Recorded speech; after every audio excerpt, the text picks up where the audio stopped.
മമ്മൂട്ടിക്ക് അല്പം അഹങ്കാരമുണ്ടെന്ന് സുഹൃത്തുക്കൾ പോലും പറയും.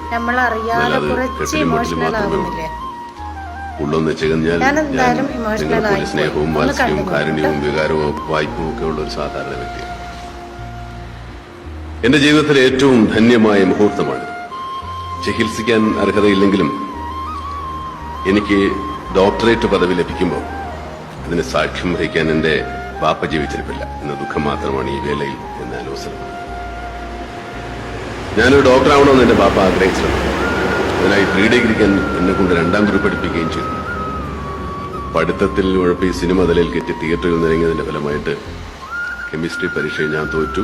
അങ്ങനെ എന്റെ പാപ്പയുടെ ഡോക്ടർ സ്വപ്നം തകർന്നു.